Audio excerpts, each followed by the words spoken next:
Good evening, everyone. Gary Gabagool here with my boy Sal. I want to wish everyone a very happy Columbus Day. Yes. I hope most of you had off if you did not. Celebrating our Italian heritage here in America. God bless America. And after this week, a lot of stuff's been going on, people. So Sal and I decided to start up the podcast with Won't Get Fooled Again. Nope. It's, they can't do it anymore. You can tell with the media and everything, too, how they're just now trying to backtrack their story in Vegas. Yeah, it's we came out to a classic from The Who because, just like Sal mentioned, what's happening is, I think the whole Las Vegas thing, it's so difficult today to keep something of this magnitude under wraps because number one is they really fucked up bad by picking Las Vegas because we all know that in Las Vegas there's a camera every 3 feet. Yeah. I mean, it's impossible. Like, you can't get away with, like, counting cards, gambling, like exactly. anything. Yeah, I mean, if you ever seen any of these movies, or even if you ever been to a casino, I know people that work in casinos in Vegas. A couple guys I used to be friends with in Atlantic City. If you ever saw that movie that with the MIT graduates or the Princeton graduates that counted cards, these guys were getting tracked from Atlantic City to Vegas and everywhere in between because of the surveillance systems and the guys they employ. So you can't get away with anything. In addition to that, they decide to do it, or maybe they didn't decide. Maybe it just happened by pure coincidence or accident, and we'll discuss this later, at a concert where there seemed to be a good 18,000 people. And the thing that people fail to realize is that today's world, everyone has a recording device in their hand. Pretty much everybody. So now you have 18,000 recording devices, and that's just the people in the show. Then you got to go people who are on the outskirts, people who are walking the streets, people, the rescue workers, first responders. Everybody's got a camera now. It's impossible to get away with this stuff. Yeah. And yet the one camera footage and all the camera footage that we still haven't seen a week later is the surveillance footage. And that's him. I physically want to just see him take the bags up the stairs. Yeah. Let me see it. Just show me him going up and down the stairs with all the bags, just so I know in my heart that he did it. Right. But they won't do it because it's obviously a cover up. I mean, what I'm going to talk about, and then Sal can throw in his 2 cents. What I'm going to talk about is, I'm not going to say I'm going to go into conspiracy theory, but I've listened to a bunch of very well-educated people talk about this. And we've talked about this gentleman before. There's a Navy SEAL. He was the #1 Navy SEAL guy. I think he was the team leader of SEAL Team 6, I think, which is the #1 team. His name is Craig Sawyer. They call him the Saw Man. He came on yesterday. I listened to a 15-minute interview and his perspective. He's not only an expert in weaponry, he's an expert in counterterrorism, and he's expert in, I think he's actually working for the counterterrorism unit in the government right now. I listened to everything he said for 15 or 20 minutes. In addition, if you've ever heard of this gentleman or this hacker named Anonymous, he not only put out a video that I watched, it was a good half hour, but the person he sent it to showed proof. He showed email documents of the Las Vegas Police Department that were sent and responded to back and forth from the FBI. And I read through everything, and like I said, this is not fact. So I want to come right across and say it's their opinion. It's their opinion. But after listening to everything, listening to the FBI's version, listening to the media's version, listening to everybody's version, this seems to make the most sense to me.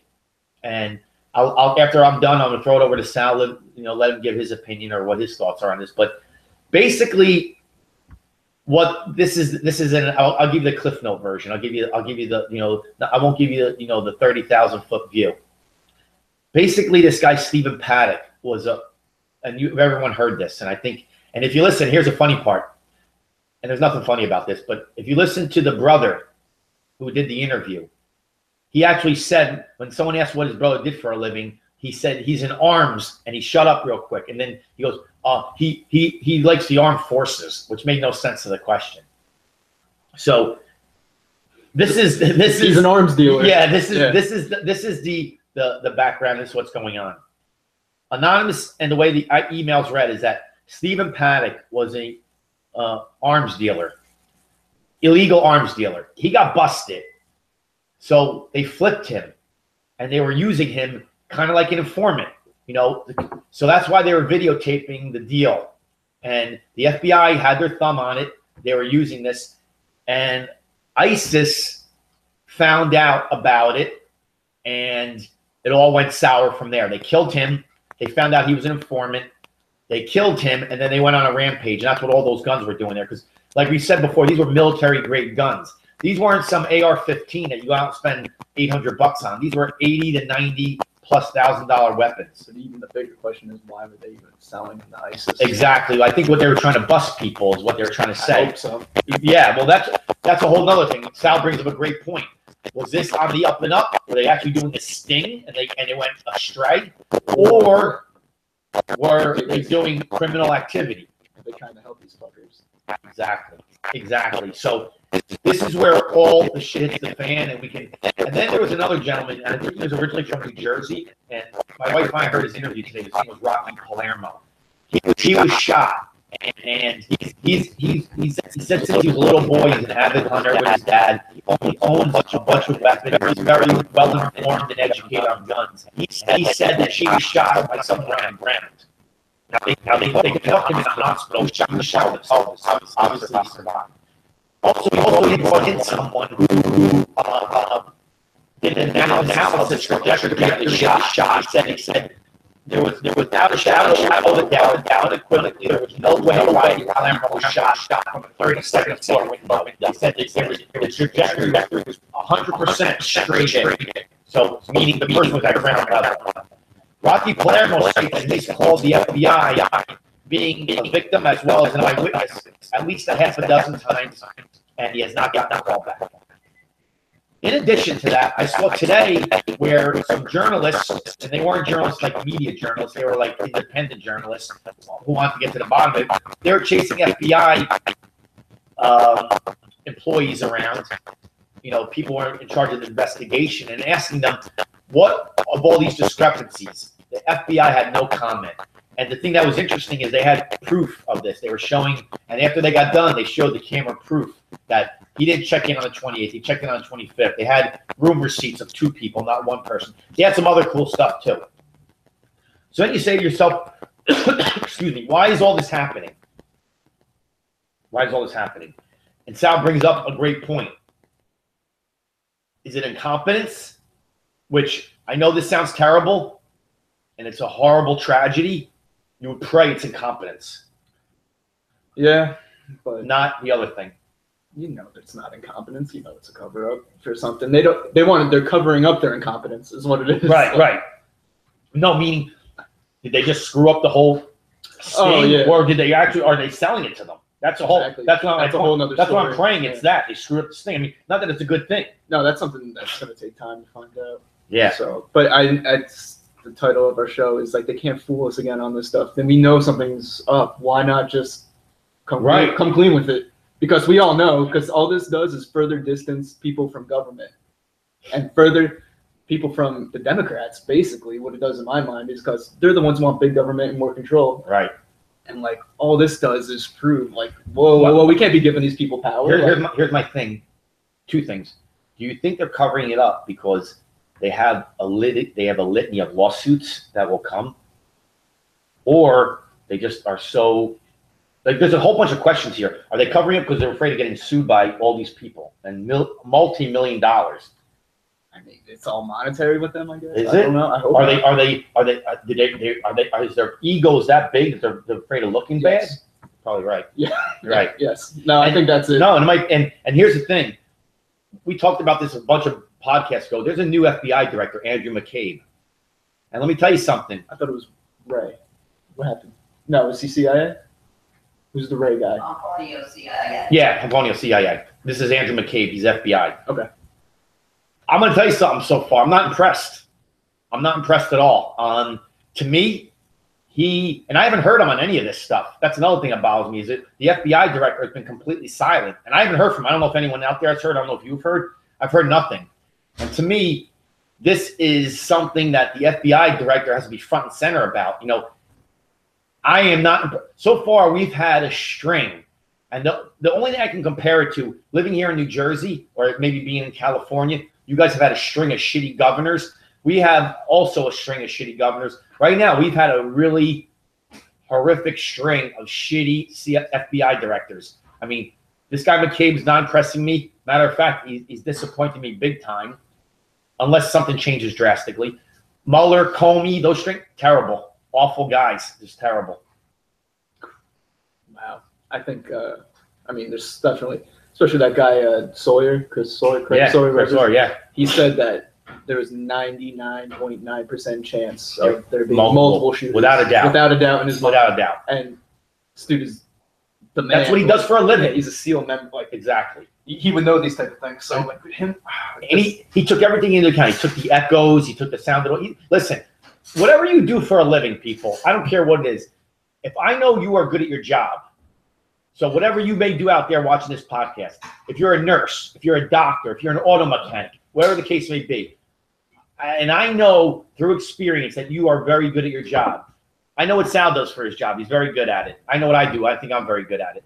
I trust people's opinion. When someone I know, like Craig Sawyer, who's been in ridiculous amounts of tenuous situations in the Middle East and urban and guerrilla warfare, says this, I'm going to believe him over some jerk off that knows nothing from the media, that's never even held a gun in their hand. Well, due to my calculations of trajectory, airspeed, and the way the Earth was spinning, exactly. It could only be one shooter. Right, exactly. Okay, no way, impossible. They can't, like, before that whole white coat thing with the doctor and have people believe, you know, oh God, I believe everything. It doesn't work on this generation, people. Like, right, it's not going to work. It's becoming to the point where and then this brings me back, and it makes me nervous a little bit because Jeff Sessions, who is supposed to be doing all of this stuff, has been pretty complacent. And I don't know, I'm waiting for something to happen on his end too, because there's a caveat to this story, and ultimately what matters the most is that tremendous loss of life in Las Vegas, just a horrible, horrible situation. But then the caveat that I want to discuss today is, I think what this comes down to is the liberal agenda of going for the gun grab. I think ultimately that is what they want. That is, I mean, people were still in the hospital. You know, some people were holding on to life, you know, by their fingernails. And you have politicians on the left coming out against gun control and politicizing this tragedy when they should have kept their mouths shut. And Hillary Clinton being one of the first, that evil, horrific woman who is the devil herself, coming within 12 hours of pushing for the gun grab and destroying our Second Amendment. And it's never going to happen, people. And they've all followed suit in the preceding time, every one of them. And I don't know what some of your opinions out there on the Second Amendment. Me personally, it's even stronger now than it's ever been. And Sal and I are gonna go into that a little bit more. But I was gonna ask, Sal his opinion on take on the whole thing. What, gun control? Yeah, the whole thing on that. It's just something like, just to stir the pot of people, like just to get people talking and get it. Anything you can do to get people to go against one another. That's what especially like you give them the platform like Twitter, Facebook, where you can just go at each other in the most evil, sadistic ways they can. Because say, no, there's no way they'll ever come in contact with somebody. Mm-hmm. But it's doing that, just trying to push social agenda that'll never be pushed. Like, if you take away the guns from normal people, people who would actually register their guns, what do they think, that the criminals all of a sudden are not going to have guns? Like, who then stops them from committing crimes? I don't get it. Only police are allowed to have guns then? Right. It doesn't make sense. You know what? Here's the thing I try to argue, and it's funny because a few months back, I was in the coffee shop, and I'm in the coffee shop, and I look to my left, and there's a women's group having a meeting, and there were 6 women sitting around a table, and they had shirts on, and it was basically saying get rid of, their shirts had guns with a circle through it, get rid of guns. So now I had to be careful because maybe one of these women lost a child to gun violence. I don't want to be insensitive. So but I had to talk to them. I just had to, because I'd like to see how people's thought processes work. And, you know, they started, you know, I asked them, you know, what are you guys doing? They said, oh, we're against guns. We want to ban, you know, we want to ban all weapons and an unsafe society and blah, blah, blah, blah, blah. So I proceeded to ask to make sure that no one lost a child or a relative. No, they didn't. So that was good. Then I said to them, well, I don't understand something. I said, if you want to take all guns away from people, I said, do you have the statistics? And they're like, what's I go, the FBI statistics. I said, do you know more people are murdered with knives, baseball bats, hammers than guns? No, that's not true. So I proceeded to pull up the most recent, and I showed it to them. And they said, oh, and then I said, well, car accidents kill way more people. Medical malpractice kills way more people. Medical malpractice kills 300 times more people in America each year than guns do. You should look up how many people die each year because of deer. Right. Like, exactly. A huge number of people die each year because of hitting deer. Right. So, and then I said this to the woman. I said, ma'am, do you know there's a city in Texas called Plano, Texas.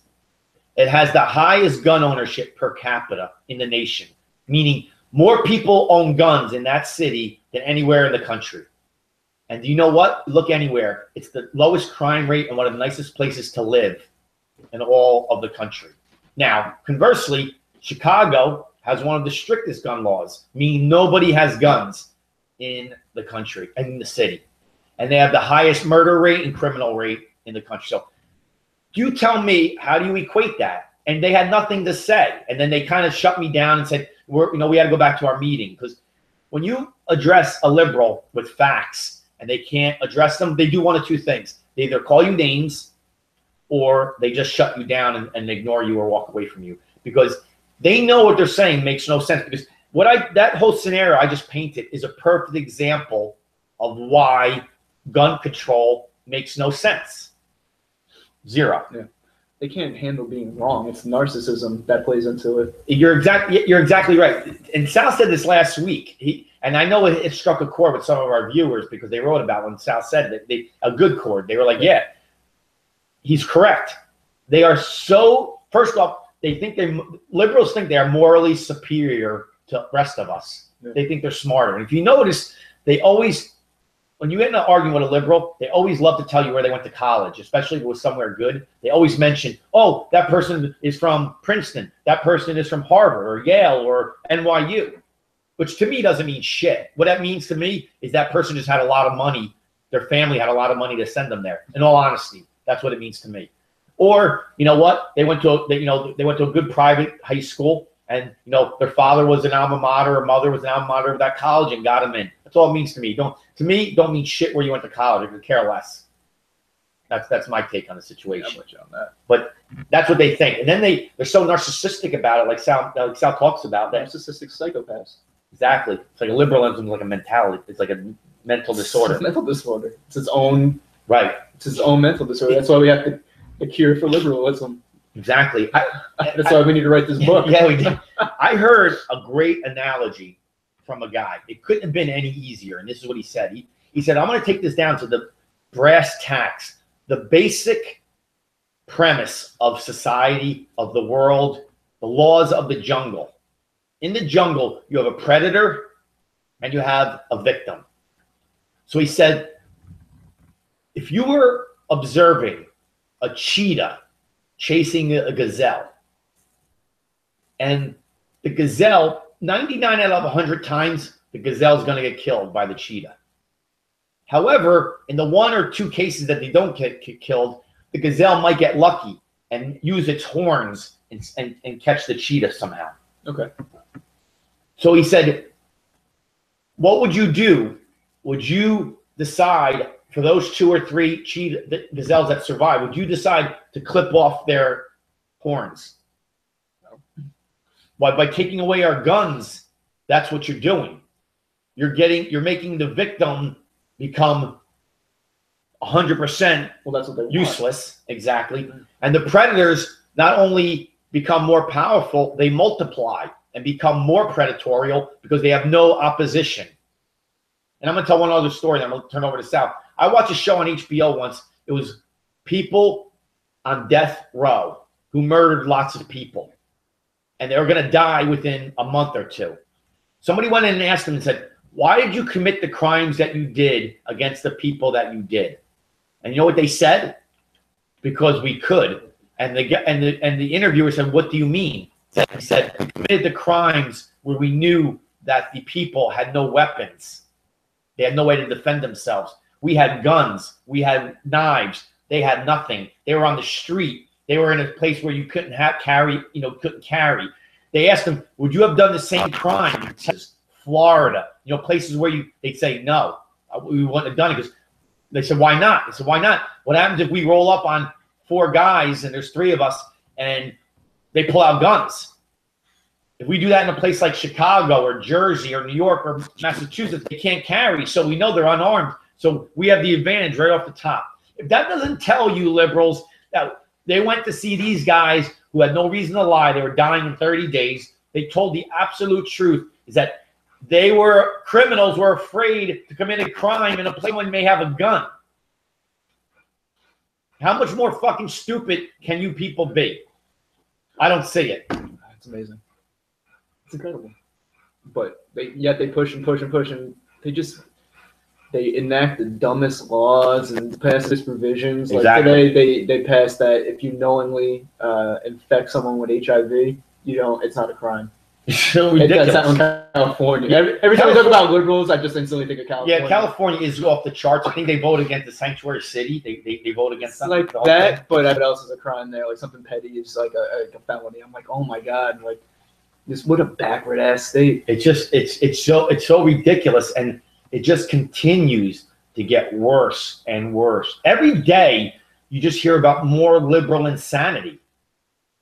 Sal just mentioned a few. California, and I know we have California viewers out there who are normal. We got a lot, and we appreciate you guys. And I actually feel bad for you people because, listen, here in New Jersey, it's no picnic either. We got a lot of assholes here in New Jersey that we have to deal with on a daily basis. But California is off the charts crazy. Just less. We have a lot less out here than that. I mean, you have a government that's nuts.